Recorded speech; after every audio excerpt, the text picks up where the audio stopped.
Orbital Station Helionine floated in the darkness of space like a giant metal flower. Ships came and went every hour. Thousands of beings from hundreds of worlds walked through its wide corridors. They traded goods. They made deals.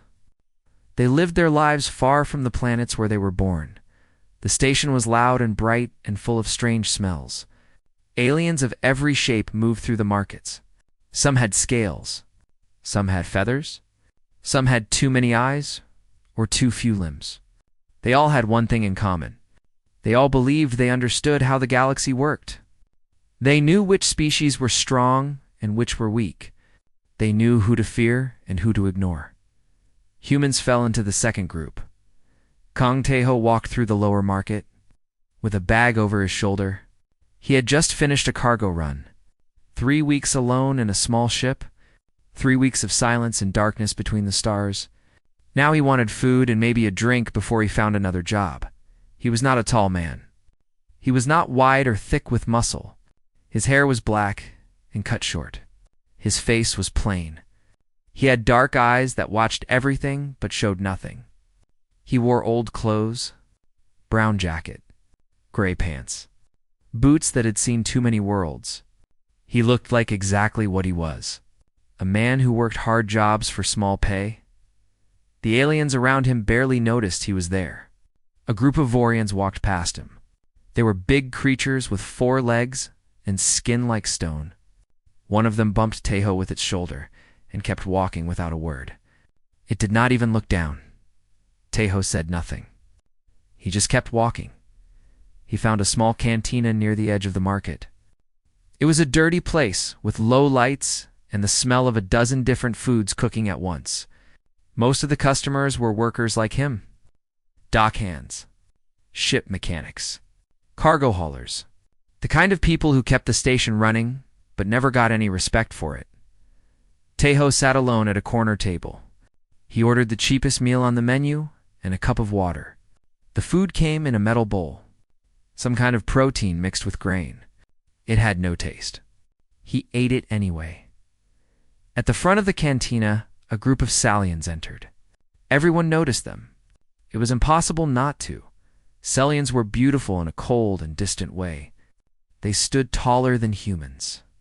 Their skin shimmered like oil on water, changing colors as they moved. They had 4 arms that moved with perfect grace. Their faces were sharp and angular. Their eyes were large and filled with an ancient intelligence. They were also known throughout the galaxy for one thing. They believed they were better than everyone else. The leader of the group was a female named Vera. She wore robes of silver and blue, cost more than most beings earned in a year. Jewels hung from her neck and wrists. Her movements were slow and deliberate. Every step she took said the same thing. I am important. You are not. Vera was on Hellion 9 for a diplomatic summit. Important meetings between important species about important matters. She had been dealing with what she called lesser minds all day. Now she wanted to relax. Her eyes moved across the cantina. She saw the rough tables, the dirty floors, the low creatures eating their simple meals. Her lips curled in disgust. Then she saw Taeho. He sat alone in his corner, a small human eating tasteless food with a metal spoon. His clothes were worn. His equipment was old. He had no obvious weapons. No claws, no fangs, no armor built into his skin.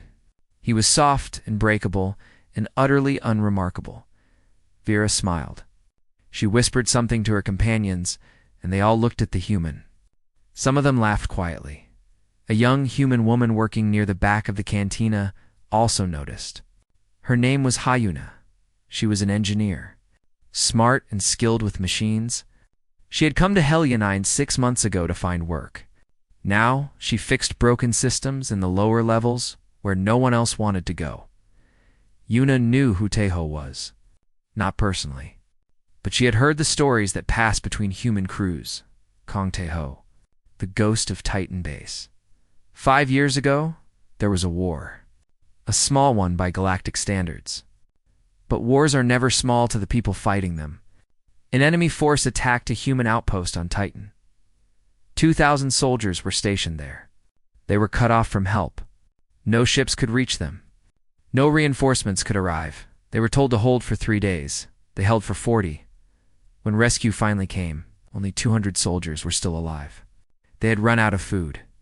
They had run out of medicine. They had run out of bullets. But they had not run out of fight Kong. Taeho was one of those 200 the stories said he had killed. 37 enemies with his own hands during the siege. The stories said he had carried wounded soldiers for miles through frozen tunnels. The stories said he had once held a defensive position for 9 hours straight without rest while his squad retreated to safety. The stories said a lot of things. Taeho never confirmed or denied any of them. He just kept moving from job to job, quiet, alone, unremarkable. Yuna watched Vera watching Taeho. She felt something cold settle in her stomach. She had seen that look before. The look of someone who saw only what was on the surface. Someone who had never learned that the galaxy was full of things that did not match their appearance. Vera said something else to her companions. More laughter. She gestured toward Taeho with one of her 4 hands. The gesture was dismissive, mocking. Taeho did not look up. He kept eating his meal. His face showed nothing. If he knew he was being watched and judged and laughed at, he gave no sign. Yuna wanted to say something. She wanted to walk over to those elegant Salians and tell them they were making a mistake. She wanted to tell them that humans were not what they appeared to be. That beneath the soft skin and short lives and small bodies, there was something else. Something that had carried humanity from caves to stars. Something that had made them survive when they should have died 1,000 times over. But she said nothing. She was just an engineer in a dirty cantina. Her words would mean nothing to beings like Vir, so she watched. And she waited. And she wondered if the galaxy would ever learn. Taeho finished his meal. He stood up. He paid for his food. He walked out of the cantina without looking at anyone. Just another human. Just another small creature in a galaxy full of giants. Vera watched him go. She shook her head slowly. Her expression was a mixture of pity and contempt. She did not know what she was looking at. She did not understand what humans were capable of when they were pushed into corners. She had never seen what happened when a human decided that death was acceptable as long as it was not defeat. She would learn, they would all learn. But that lesson was still coming. For now, there was only the quiet cantina and the laughing Salians and the memory of a small, human man eating his simple meal in silence.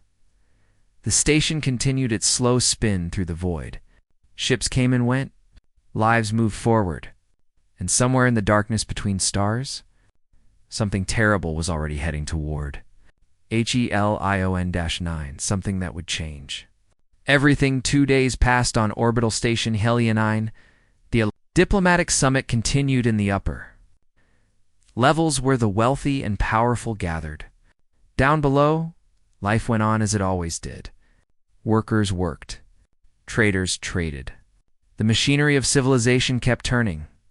Kang Taeho had not found a new job yet. He spent his time in the lower markets, looking for cargo runs or escort work. Anything that would take him back into space? He preferred the silence of long flights to the noise of stations. Out there, alone with the stars, he did not have to think about the past. But today, he was not in the lower markets. Today, he had business in the main atrium. The atrium was the heart of Helionine, a massive open space that stretched up through multiple levels. Gardens grew on floating platforms. Fountains sprayed water that sparkled like diamonds under artificial sunlight. The air smelled clean and fresh. This was where the station showed its best face to the galaxy. Taeho stood near one of the lower entrances. He was waiting for a contact who had promised him work. A simple protection job. Guard a merchant during a meeting. Easy money. Nothing complicated. The atrium was crowded today. A reception was happening on one of the upper platforms. Diplomats and officials from dozens of species mingled and talked. Their voices drifted down like the sound of distant birds. Taeho did not belong here. He knew it. The security guards knew it. The elegant aliens walking past him knew it. But no one told him to leave. He was not breaking any rules. He was just standing there waiting, existing. Vera was at the reception above. She had spent the morning in meetings that bored her. Now she was drinking something expensive and listening to another Celian complain about the quality of the food. Her mind wandered. Her eyes drifted down toward the lower levels. She saw the human again. The same small man from the cantina. He was standing alone near a pillar, watching, waiting, looking. It's just as unremarkable as before. Something about him annoyed her. She could not say exactly what. Perhaps it was the way he stood so still. Perhaps it was the calm expression on his face. Perhaps it was simply that humans annoyed her in general. Her people had been traveling between stars for 10,000 years. They had built empires. They had conquered worlds. They had advanced beyond the need for violence and struggle. Humans had only left their home planet 200 years ago. They were children. Infants stumbling into a galaxy they did not understand, and yet they acted like they belonged. That was what annoyed her most. They had no claws, no armor, no venom, no telepathy, no wings, no strength worth mentioning. But they kept spreading. They kept surviving. They kept acting like they had earned their place among the stars. Vera finished her drink. She turned to her companions. She smiled. She wanted to make a point. She wanted everyone here to understand the truth about humanity. She wanted to put these small creatures in their proper place. She walked toward the edge of the platform. Her voice rose. She spoke loudly enough for everyone nearby to hear. She began by talking about evolution. How different species developed different tools for survival. The Vorians had their stone-like skin. The Kellish had their poison. The Dreth had their speed. Every successful species had something. Some advantage. Some weapon built into their bodies by millions of years of development. And then there were humans, Vera laughed. She gestured down toward Tejo. She called him a perfect example of his species. Look at him, she said. Soft skin that tore easily. Bones that broke under pressure. No claws, no fangs. No natural armor of any kind. Slow reflexes. Weak senses. Short lives that ended after barely a century. The crowd around her listened. Some nodded in agreement. Some looked uncomfortable but said nothing. A few glanced down at the human with something like pity in their eyes. Vera continued. She talked about human history.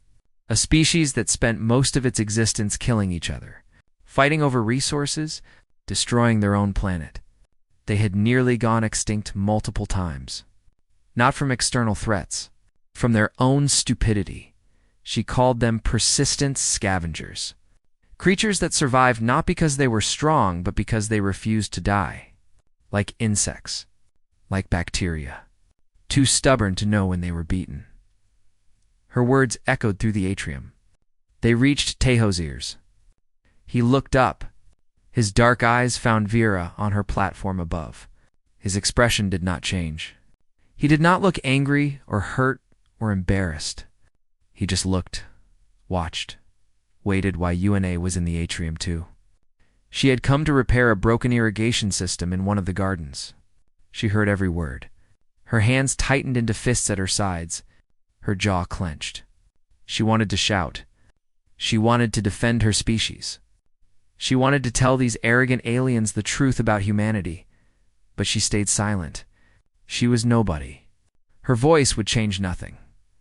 Vera noticed that the human below was looking at her. She smiled wider. She decided to make things personal. She descended from the platform. Her companions followed. The crowd parted around her as she walked toward Tejo. She moved like water. Graceful, confident, superior. She stopped in front of him. Up close, she was almost a head taller. Her forearms folded across her chest. Her shimmering skin caught the light. She looked down at him like he was a stain on the floor. She asked him if he had anything to say. She asked if he wanted to defend his pathetic species. She asked if he had any pride at all. The atrium went quiet.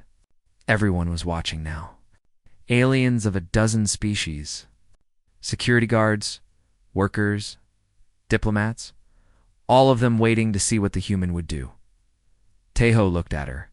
His eyes were calm and dark and impossibly deep. There was no fear in them. No anger, no shame.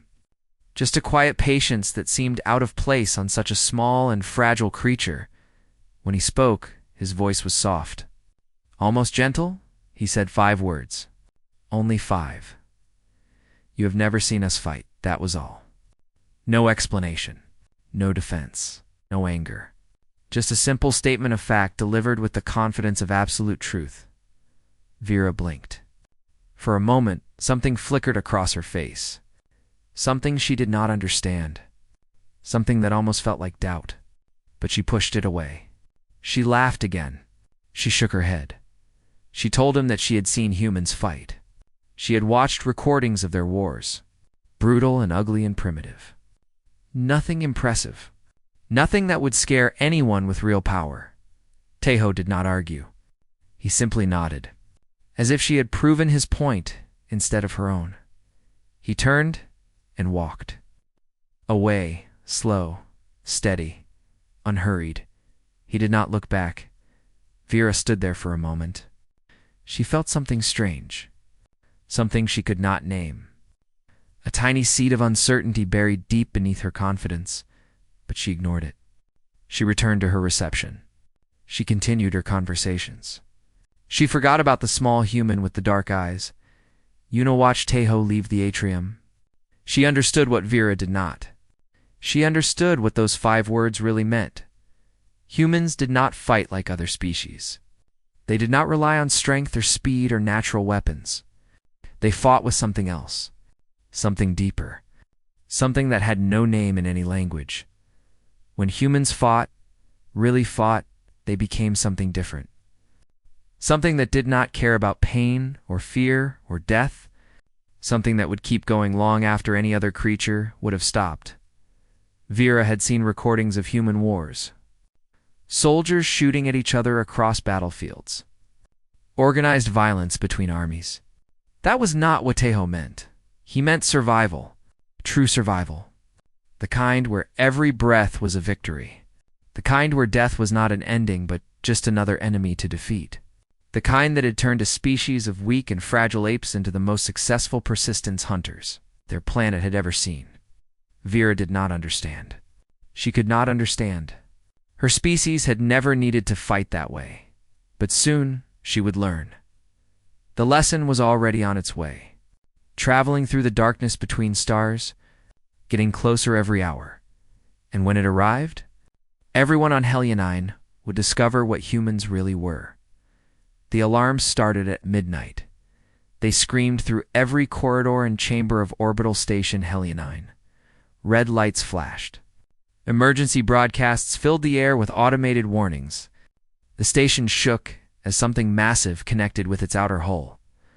Tejo was in his small rented room when it happened. He was awake. He rarely slept well. The nightmares from Titan Base still visited him most nights. He heard the alarms and knew immediately that this was not a drill. He grabbed his bag. Inside was everything he owned. A change of clothes. Some food packets. A medical kit. A combat knife with a blade that had tasted blood on 6 different worlds. A sidearm with 2 extra magazines. Not much, but enough. He moved into the corridor. Other beings were stumbling out of their rooms. Confusion, fear, panic, starting to spread like fire through dry grass. The broadcasts changed.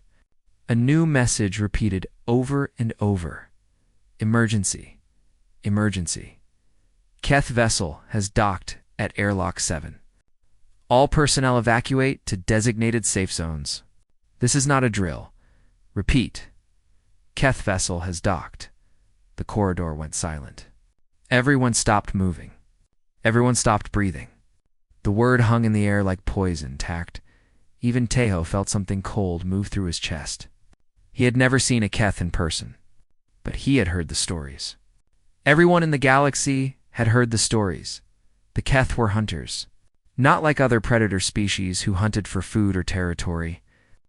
The Keth hunted for pleasure, for sport, For the pure joy of killing things that could think and feel and beg for mercy, they stood 3 meters tall. Their bodies were covered in natural armor that looked like bone. They had 6 eyes that could see heat and movement and fear. Their limbs ended in blades sharper than any metal. They were fast. They were strong. They were utterly without mercy. No military force had ever defeated a Keith hunting party. Entire space stations had been slaughtered. Colony ships had been taken and emptied of life. The Keth did not negotiate. They did not stop. They did not care about laws or treaties or the anger of other species. They hunted because they could, because nothing could stop them. And now 3 of them were on Helionine. Tejo started moving again. He pushed through the frozen crowd. He headed away from Airlock 7, away from the danger, toward the emergency shuttles on the far side of the station. The corridors were chaos. Thousands of beings all trying to run in the same direction, screaming, pushing, trampling each other in their desperation to escape. The station's security teams were nowhere to be seen. Either they had already engaged the Keth, or they had already died. Tejo heard the first screams from behind him. Real screams. Not fear, but pain. The sound of beings dying badly. He ran faster. Hyuna was in the engineering section when the alarm started. She had been working late on a power coupling that kept failing. When she heard the word Keth, her hand started shaking so badly she dropped her tools. She knew she needed to move. She knew she needed to run. But her body did not want to cooperate. Fear had frozen her muscles. Fear had stolen her breath. Fear had turned her into a statue. An explosion sounded somewhere in the station. The lights flickered. Yuna forced herself to move. She ran through maintenance tunnels that most people did not know existed. Shortcuts through the station's guts. She was small and fast, and she knew these passages better than anyone. If she could reach the shuttles before the Keth found her, she might survive. She might. Vera was in her luxury quarters when the attack began. She had been preparing for sleep. Her silver robes lay folded on a chair. Her jewels sat in a case by the bed. She was comfortable and calm and completely unprepared for what was happening. Her guards rushed into the room. They told her they needed to leave immediately. They told her about the Keth. She did not believe them at first. The Keth never attacked stations this large. The Keth never came this close to major trade routes. It did not make sense.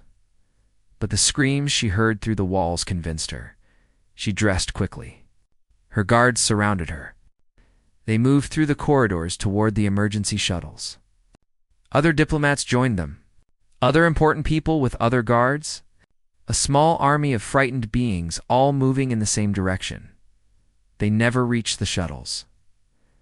A bulkhead door slammed shut in front of them. Emergency lockdown. The station's computer was trying to contain the threat by sealing sections. A reasonable strategy. But it trapped Vera and her group in a corridor with nowhere to go.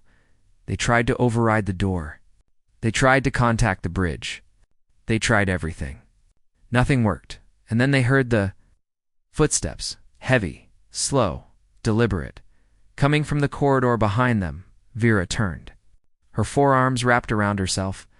Her shimmering skin went pale. Her large eyes filled with terror. She saw it. The caplet. It was bigger than she had imagined. Taller than any being she had ever seen. Its bone-white armor gleamed under the emergency lights.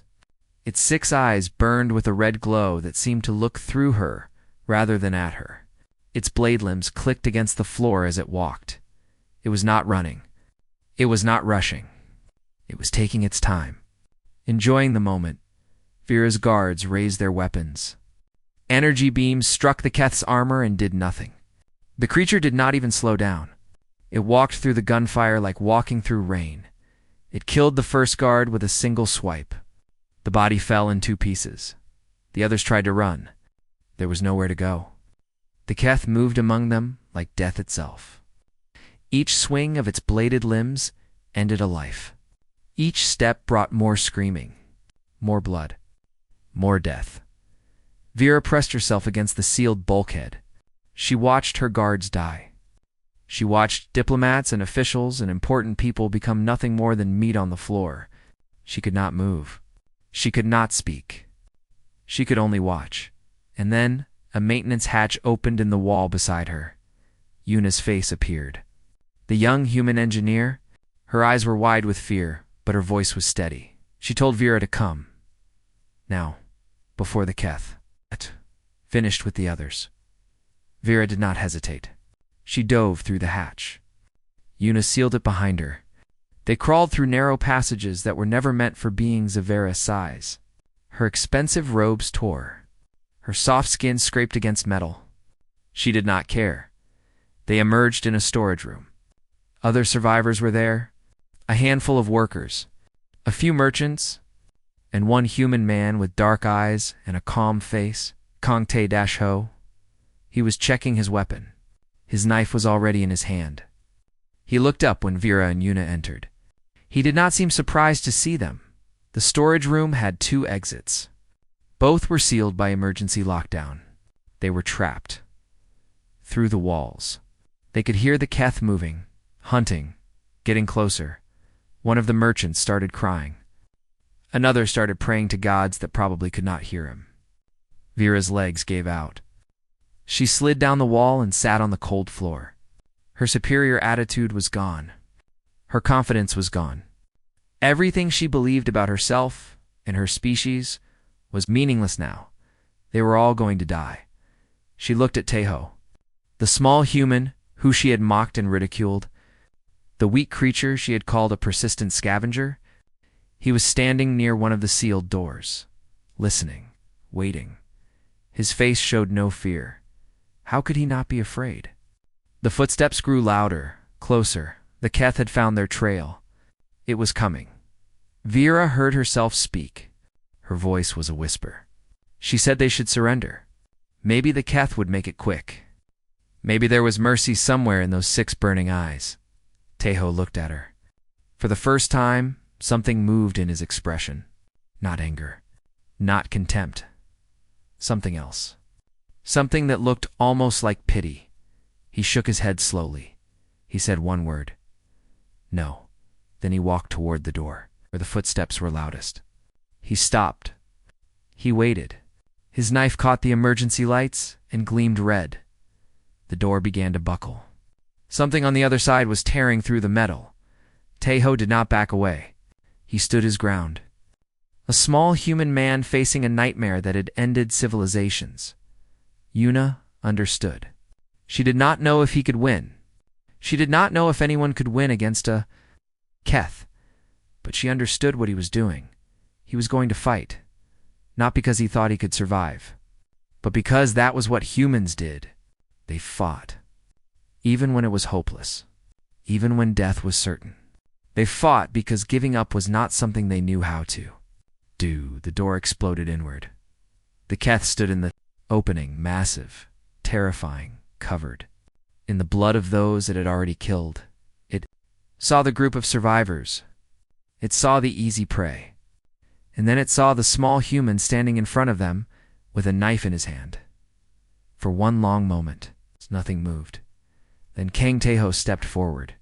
The Keth stared at Tae-ho with all 6 of its burning eyes. It had killed hundreds of beings across dozens of worlds. It had hunted species that were faster, stronger, and more dangerous than anything this small creature could possibly be. It had never met prey that walked toward it until now. Tae-ho removed his jacket. He let it fall to the floor. Beneath it, his body told a story. A story written in scars.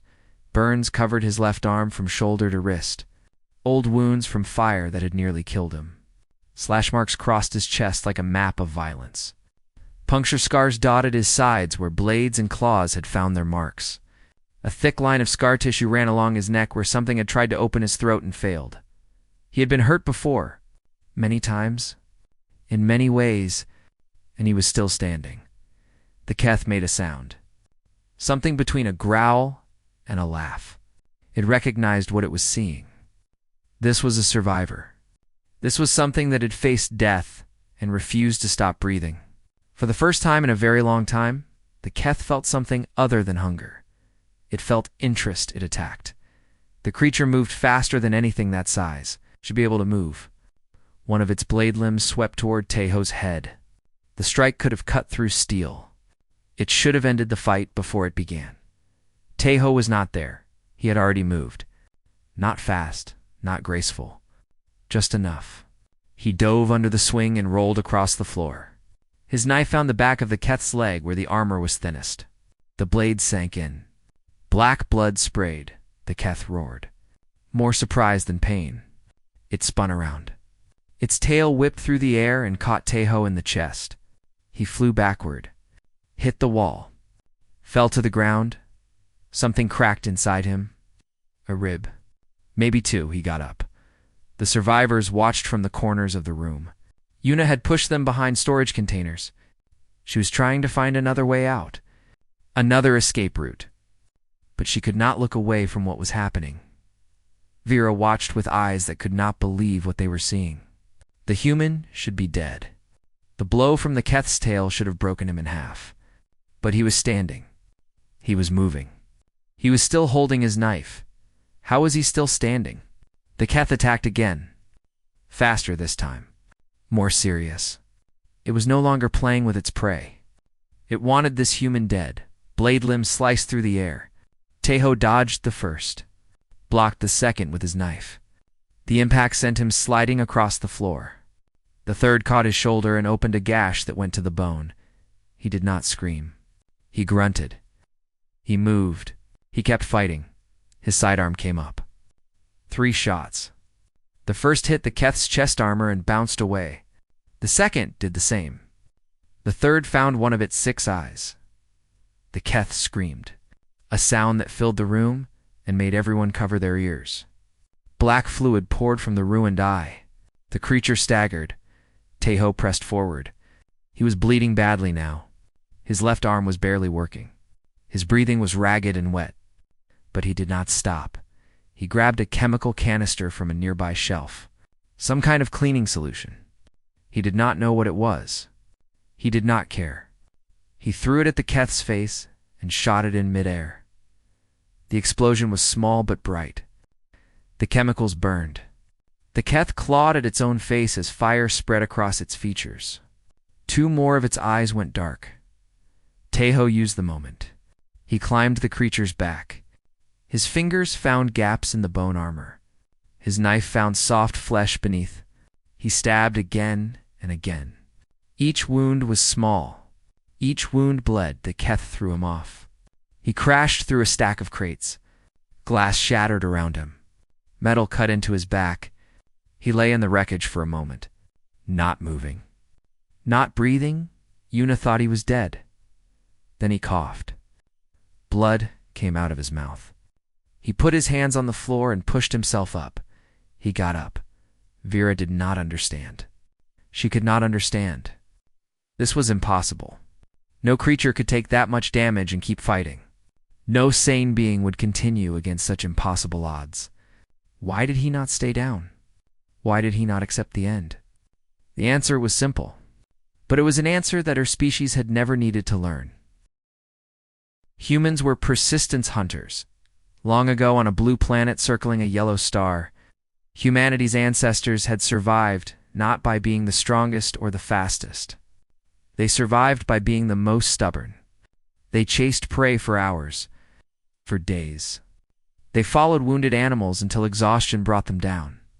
They did not need to be faster. They just needed to never stop. That instinct was still there, buried deep in human bones, written into human blood. When survival was on the line, something ancient woke up inside them. Something that did not know how to quit. Something that saw death as just another obstacle to overcome. Teho was bleeding from a dozen wounds. His ribs were broken. His shoulder was torn open. He could barely see through the blood running into his eyes. But that ancient thing inside him was wide awake, and it was not finished. The Keth charged. It was angry now, hurt and blinded on one side, and furious that this small, weak creature was still breathing. It wanted to tear him apart. It wanted to scatter his pieces across the room. Teho waited. He watched the creature come. He saw the pattern in its movement. The way it favored its injured leg, the way it turned its head to compensate for its missing eyes. At the last moment, he moved, not away from the Keth, toward it. He slid between its legs. His knife found the wound he had made earlier. He pushed deeper, twisted. The Keth's leg buckled. The creature fell. Tejo was on it before it could recover. He climbed onto its chest. He found the gaps in its throat armor. He drove his knife in with both hands. The blade sank deep. The Keth thrashed. Its remaining limbs cut the air. One of them caught Tejo across the back and opened him from shoulder to hip. Another broke his left arm like a dry branch. But he did not let go. He held on to the knife with everything he had left. He pushed deeper. He felt the blade scrape against something vital. The Keth made a sound. Not a roar. Not a scream. Something softer. Something almost like surprise. Then it stopped moving. Tejo lay on top of the dead creature. He was broken, bleeding, barely conscious. But he was alive. The room was silent. Yuna was the first to move. She ran to Tejo's side. She tried to stop the bleeding. She called for help. She did everything she could think of. But she knew it might not be enough. She had seen the wounds. She had seen the blood. No one should survive what he had just survived. But he was still breathing. Shallow and wet and wrong. But breathing, Vera had not moved. She sat against the wall where she had been watching the entire fight. Her forearms hung limp at her sides. Her shimmering skin was pale. Her eyes were wide and empty. She had seen a human fight. Really fight. Not the organized violence of wars. Not the distant death of battlefields. She had seen something else. Something that had no name in any language she knew. She had seen what happened when a human decided that death was acceptable as long as it was not defeat. The small creature she had mocked. The weak species she had dismissed. They carried something inside them that her people had never needed to develop. A capacity for violence and endurance that went beyond reason. Beyond survival instinct. Beyond anything she could understand. And now one of them had done what no army had ever done. He had killed a Keth alone, with a knife and a pistol, and nothing else but the absolute refusal to stop. The survivors began to move. They came out of hiding. They looked at the dead Keth with disbelief.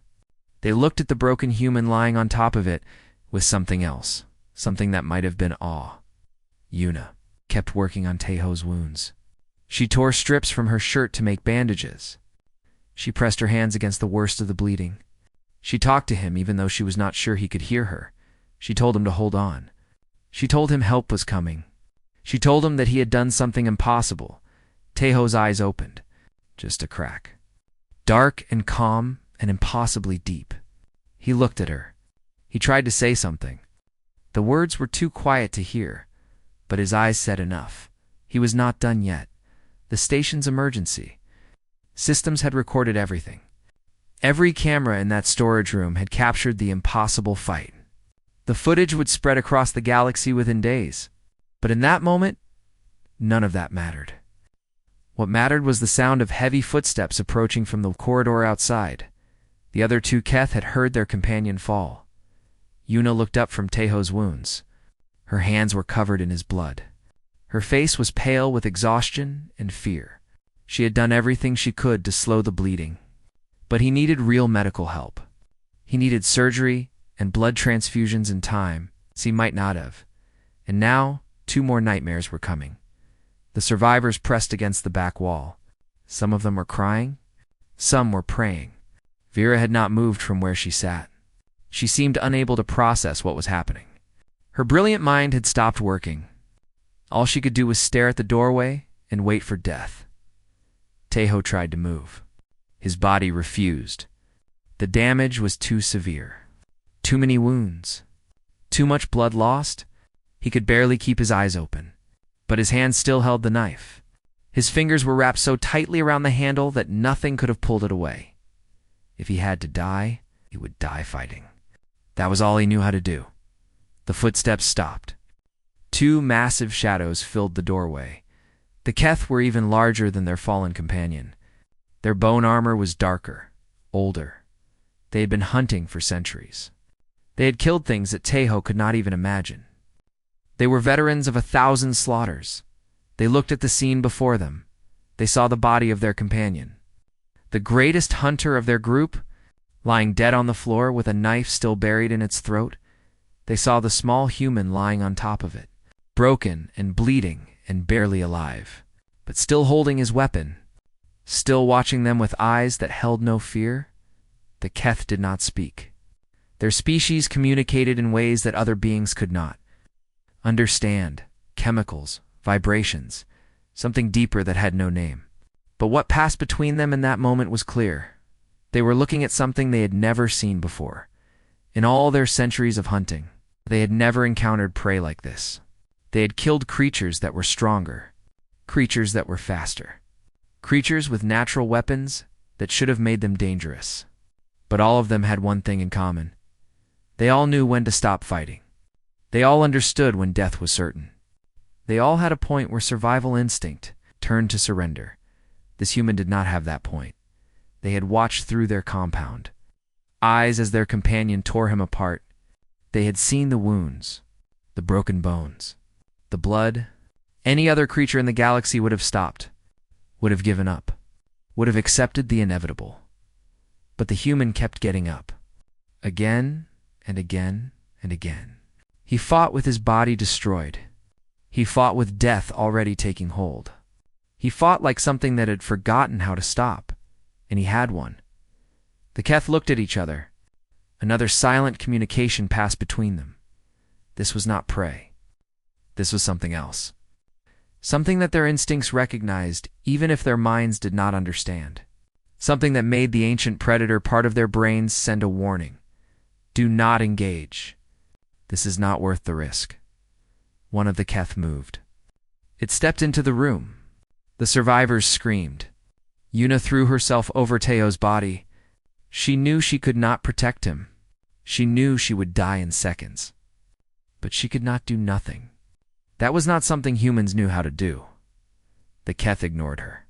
It walked to its fallen companion. It looked down at the body for a long moment. Then it bent and lifted the corpse over its shoulders. The second Keth remained in the doorway. It was watching Teho, 6 eyes burning with something that might have been respect, or curiosity, or fear. It was impossible to tell.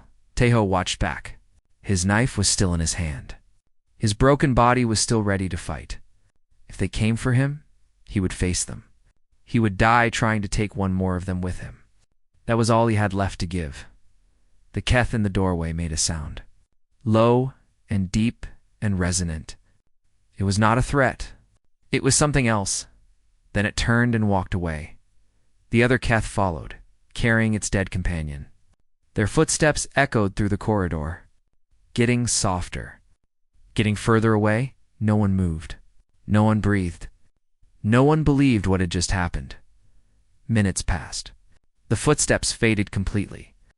Somewhere in the station, alarms began to change. The automated systems detected that the Keth ship was undocking. The threat was leaving. They were retreating. The apex predators of the galaxy. The unstoppable hunters that had never been defeated. They were walking away from a single broken human. Yuna started crying. She could not help it. The fear and tension and disbelief all came pouring out at once. She held on to Teho and sobbed. Other survivors began to move. Some went to find help. Some collapsed where they stood. Some just stared at the empty doorway with expressions that would never fully recover. Medical teams arrived 20 minutes later. They found Teho still conscious, still holding his knife, still watching the doorway in case the Keth came back. They had to sedate him before he would let go of the weapon. Vera finally moved hours later.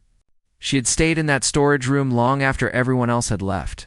She sat beside the pool of black blood where the Keth had fallen. She stared at nothing.